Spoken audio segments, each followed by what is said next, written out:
He was a retired assassin living peacefully with his family. But they brutally murdered his father and son. Not knowing this will push the devil hidden in him to do inexplicable on that particular day. Welcome back to Paramount Recapped. I don't have many subscribers, but your single comment is a ray of hope to motivate me. A sleek black car cruises down a quiet road, carrying three men with serious looks on their faces. They're on their way to meet up with a rival crime family, hoping to settle their differences and unite their operations. The rival crew demanded $500,000 as a gesture of good faith, and supposedly, the guys have that cash in the trunk. When they finally pull up to the meeting spot, some kind of rundown warehouse that doubles as a headquarters. One of them, Lucero, tells the other two, including his brother and their deadly enforcer Maximo, to hang back. He figures sending too many people in might spook the other side. Lucero steps out, looking calm, and heads inside with a duffel bag. In the office, he's greeted by the rival boss. Lucero starts making small talk, mentioning how he spoke with the boss's son recently and worked out all the fine print for this potential family merger, including which crew would get which positions. He shows the man the bag, giving the impression it's packed with cash, but before they crack it open, the boss raises a glass for a toast to their future alliance. But the mood instantly turns to horror when he opens the bag, not to stacks of money, but to the bloody, severed head of his own son. Frozen in shock, the boss barely notices Lucero pulling a gun on him. With the barrel pressed against his temple, Lucero forces him to order his men to lower their weapons. Meanwhile, downstairs, Maximo and the other guy realize something's up. Acting fast, they gun down a few guards. When Lucero ends up pinned under fire, Maximo kicks into action, mowing down anyone who gets in his way in a wild shootout. Lucero stays low, letting Maximo do the heavy lifting. Once the dust settles, Lucero coldly fires a bullet into the already dead head in the bag and spins a lie to Maximo, telling him the rival crew betrayed them. Maximo doesn't ask too many questions. Together, the brothers clear out the rest of the warehouse, bullets flying and bodies dropping. But what Maximo doesn't realize is that Lucero is hiding the truth. Their father, Ricardo, the big boss of their Mafia family, is en route to the meeting. He gets a call claiming things went south. Back at the warehouse, Lucero's rampage continues. He even starts gunning down workers who weren't part of the violence, which shocks Maximo. At one point, Maximo has to turn away, telling his brother he's gone too far. Lucero just brushes it off and says he'll explain everything to their dad. He reminds Maximo that tonight was supposed to be his final job. He's been trying to leave the hitman life behind. Lucero urges him to go home, rest, and spend time with his family. They share a brotherly hug and say goodbye. Maximo returns home, where his young son Ander is waiting. He tells Ander to pack his stuff. They're finally getting out of this life. He even pays the babysitter, who leaves, only to go straight to a car parked nearby. Inside is a hit squad. Elsewhere, Ricardo shows up at the warehouse. Lucero wastes no time trying to smooth talk his father, feeding him more lies. But Ricardo, old and wise, can smell deception like cheap cologne. He chastises Lucero for his reckless and dishonorable actions, coughing between words as his age catches up with him. He warns Lucero that things can't continue like this. But Lucero doesn't take the scolding lightly. He signals one of his goons, who suddenly turns on their own men, executing them on the spot. Lucero then pulls a gun on his own father and tells him it's time for a new era, with himself in charge. He even gives Ricardo the twisted choice of where he wants to be shot. Ricardo, ever the proud man, says to shoot him in the head. Instead, Lucero fires into his chest and watches him bleed out. Meanwhile, Maximo and Ander are wrapping up their packing when Ander notices strange figures lurking in the hallway. Suddenly, the door bursts open and men storm in. Maximo reacts instantly, fighting off wave after wave of attackers. But there's too many. He takes 2 bullets from a hitman named Fido, one of Lucero's loyal men. Fido, with a sick grin, reminds Maximo how he blames him for his brother's death. Maximo pleads with him not to hurt Ander, but Fido shoots the boy anyway. Maximo screams in agony as Fido triggers a massive explosion, burning down the house to cover his tracks. Then he calls Lucero to confirm the job is done. Flash forward 2 years. A teenager named Leo is hustling drugs at school to help support his family. He's got a girlfriend, Daniela, and they often walk past an old garage where a quiet man trains late at night. That man, unknown to them, Is Maximo alive and still in hiding? Leo goes home and hands his mom some cash, lying that he got a legit job at a garage. His younger brother Tommy is sad he didn't get a birthday present, but Leo surprises him with a new game console, earning a tight hug from the kid. Later, Leo's dealer, a guy named Dro, calls him to handle a deal at a club on the edge of enemy turf. Leo shows up and starts selling, but the club's guards notice and snitch. As Leo leaves, two thugs ambush him, telling him to quit dealing on their turf and try to jack his stash. Just as things get nasty, the mysterious figure from the garage steps in, easily beating both men down. Leo chases after him to say thanks and realizes it's the same guy from the garage. Maximo pulls Leo inside to clean him up. While there, Leo opens up about his abusive dad and how he's just trying to keep things together for his family, even if it means doing illegal stuff. After Leo leaves, Maximo sits alone, looking at an old guitar that once belonged to his late son. His mind's heavy with thoughts of revenge. He's been hunting Lucero for 2 years and finally gets a lead. Lucero's hiding out in a shady Chinese casino. Meanwhile, Lucero's thugs storm the casino, demanding to speak to the person in charge, Papa San. When no one speaks up, Lucero shoots a random man to make a point. He spots an old professor named Mr. Miyagi and nearly kills him too, but then Papa San reveals herself. She's actually a woman, which catches Lucero off guard. Lucero jumps on a video call with her and demands a seat at the upcoming Mafia Council, the Conclave, claiming he should lead it. Papa San, who respected Ricardo, calls Lucero a disgrace. Enraged, Lucero announces he's taking over by force. Fido, ever loyal, punches her and smashes her into a table, killing her. The next day, Leo stops by Maximo's place and helps tune the broken guitar. He asks Maximo to teach him how to fight someday. Maximo says, why not start now? And begins training Leo in basic martial arts. But things heat up again. Lucero sets his sights on taking over the Russian mafia to solidify his claim to the Conclave throne. He sends men to stir up conflict. Meanwhile, Leo gets a call from Dro asking him a deal at a Russian club, promising it's safe. Leo refuses. Later, Dro and his crew spot Leo in the street during a parade and chase him. He almost escapes, but gets cornered by Dro, who accuses him of side deals and breaks his hand with the car door. Maximo is back at the garage when Daniela shows up, frantic. She hasn't seen Leo in a while and is worried. Maximo gets concerned and texts Leo, eventually finding him sitting alone in a church. Leo shows him his busted hand, and Maximo scolds him for stealing from dangerous people. Leo says he didn't have a choice. He won't go to the hospital either. He doesn't want his mom knowing anything. Maximo calls Maria, Ricardo's old assistant, who's been secretly helping him track Lucero. She's mad he's wasting time with Leo, but agrees to patch him up. She reminds Maximo to stay focused. That night, Dro heads to the bathroom at the Russian club, thinking he's in the clear. But Maximo's waiting. He slams Dro's face into the mirror. When the gangsters try to intervene, one of them recognizes Maximo and backs off. The others aren't so lucky.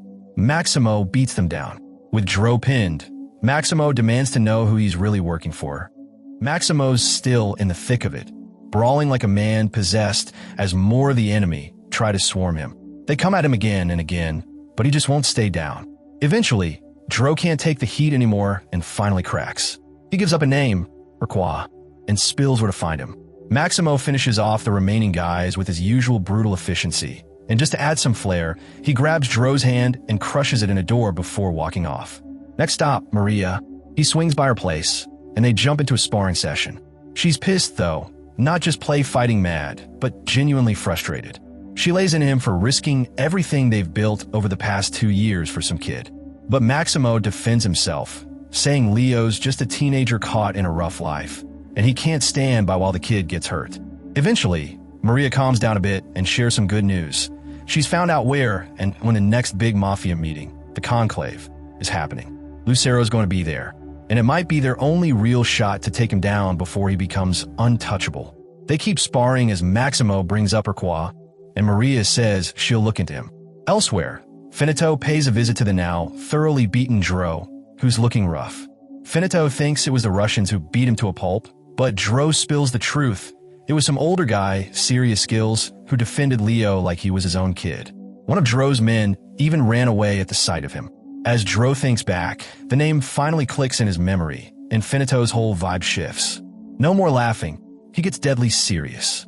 Without hesitation, Finito smothers Dro right then and there, making sure no one else hears about Maximo. Back at Maria's hideout, Leo's growing restless. He's tired of laying low and wants to head home.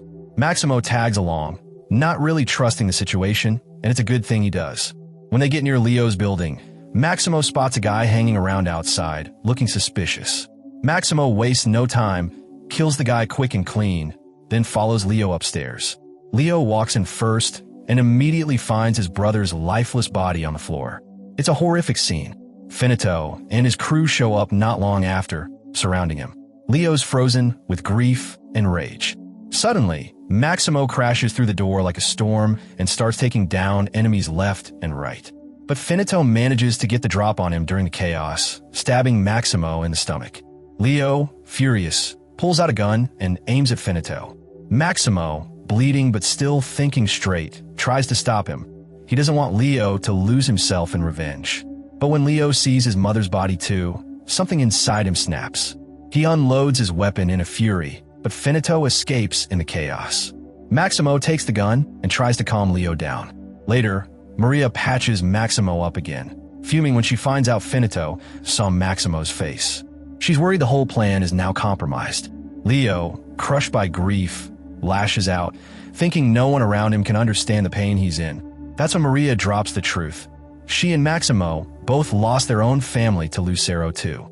Maximo's son was murdered by them, and Maria's father figure, Ricardo, was betrayed. Still, Maria suggests maybe it's time to walk away. She's tired of all the blood and revenge. But Maximo? He's just getting started. He's more focused than ever. They manage to hack Riqua's phone and intercept some chatter. Finito's planning to launch another strike, wanting to fix the mess himself before Lucero gets wind of it. Finito's guys pull up to Maximo's garage not long after. Maximo arms himself with a nail gun and starts taking them out like a ghost in the shadows. They can't keep up. He's one step ahead, avoiding bullets and dropping enemies left and right. He kills a few more with screwdrivers thrown right into their skulls, then grabs a wrench and swings it like a pro. Two guys try to jump him and manage to knock him down, but Maximo grabs a second wrench and goes double-handed, fighting them off. Then he switches to a saw, using it to rip through the attackers.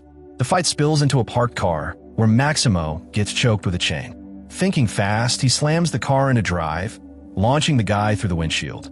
Later, Maria gives Maximo the lowdown on a club managed by Riqua. It's a front for Lucero's money laundering.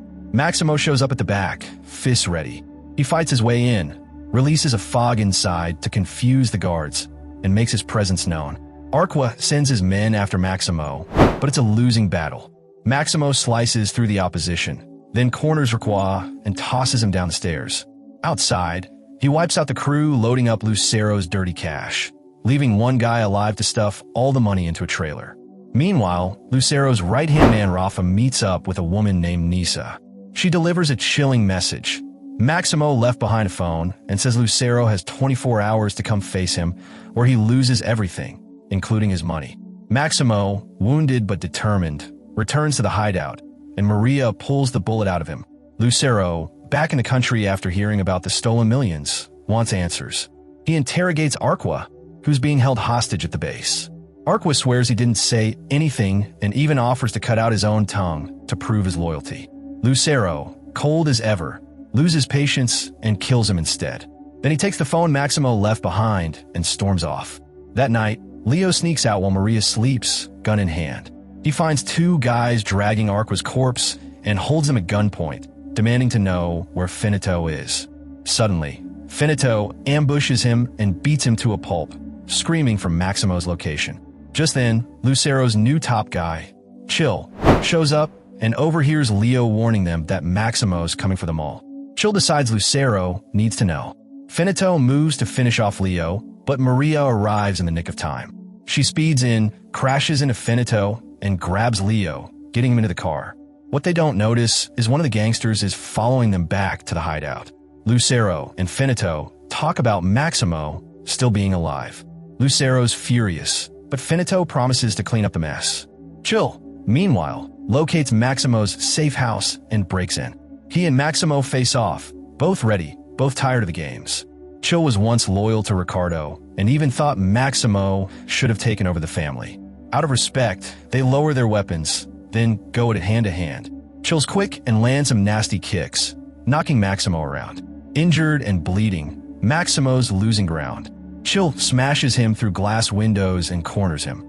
He's mad Maximo never stepped up to lead. As Chill moves in for the finish, Maximo tricks him, slashing him with a hidden blade before stabbing him through the neck, finally ending it. Lucero shows up at the conclave meeting and gets a call from Chill's phone. But it's Maximo breathing on the other end. Lucero yells into the phone, challenging him to show up and face him like a man. Maximo does just that. As he walks in, the guards rush him, blades drawn. He takes them all out, moving like a storm. One guard drops his gun, and Maximo grabs it, mowing down the remaining defenders. Rafa, one of Lucero's last men, points a gun at him, but doesn't shoot. He tells Maximo Lucero is waiting. Just then, one of the injured guards pulls the pin on a grenade. The explosion kills Rafa, but Maximo escapes, battered but alive. Inside the club, Lucero's sitting and waiting. He calls Maximo brother, but Maximo won't have it. He accuses Lucero of always being jealous of Ricardo's bond with him. Lucero admits it, says Ricardo had gone soft and Maximo's family were just liabilities. Maximo tells him he's here to end it. Lucero hands over his sword, and they duel. Both men are fast, matching each other blow for blow. Eventually, Lucero cuts Maximo and kicks him off the platform, but Maximo gets back up. This time, Maximo's blade lands hard. He wounds Lucero repeatedly, finally disarming him. Lucero, desperate, calls for Finito, who appears holding Maria hostage. Maximo drops his sword, and Lucero starts beating him. Finito, distracted, is tackled by Maria. They both fire, and she knocks him off a ledge. Lucero tries to finish Maximo, but Finito survives and attacks again. Maximo, using everything he's got, kills him with a powerful blow. Maria and Maximo double-team Lucero, bringing him to his knees. They each raise a blade, one at his heart, the other at his head, and ask him to choose. Then, without hesitation, they both strike, ending his reign. Later, Leo leaves the hospital with Maria and Maximo. In the back of their car is Lucero's stolen money. As they drive off, Leo's left a small bag of cash behind. For Daniela, a quiet goodbye to the past they just burned down. Thank you so much for watching and sticking around till the end. I really appreciate the support. If you enjoyed the video, don't forget to like, comment, and subscribe for more. Until next time, take care, and I'll see you in the next one.